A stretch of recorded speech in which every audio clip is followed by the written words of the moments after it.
নমস্কার ভক্তরা, জয় শ্রীকৃষ্ণ, রাধে রাধে। আজকের ভিডিওতে আমরা জানবো 2026 সালে রামনবমী কবে? 26শে মার্চ না 27শে মার্চ? অনেকে এই নিয়ে বিভ্রান্ত। কিন্তু আজ আমি শাস্ত্র অনুযায়ী একদম পরিষ্কারভাবে বুঝিয়ে দেব।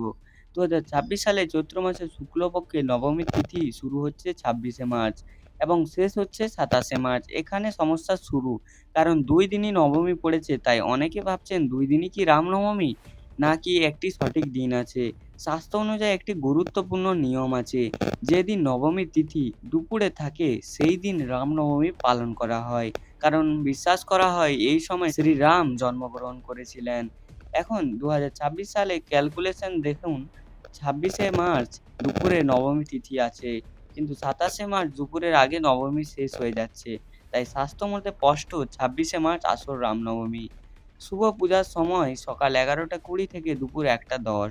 সবচেয়ে গুরুত্বপূর্ণ মুহূর্ত 11:45 থেকে 12:30। এই সময় পূজা করলে সবচেয়ে বেশি ফল পাওয়া যায়।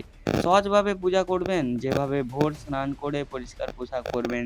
শ্রীরাম, সীতা, লক্ষ্মণ, হনুমানের ছবি মূর্তি স্থাপন করবেন।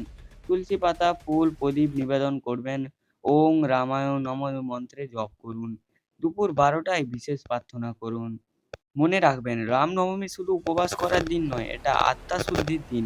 নিজের ভিতরে রাগ, অহংকার, মিথ্যা দূর করার দিন। এই দিন ভালো চিন্তা, ভক্তি সবচেয়ে গুরুত্বপূর্ণ। তাই 26শে মার্চ ভক্তি মনে রাম নাম জপ করুন।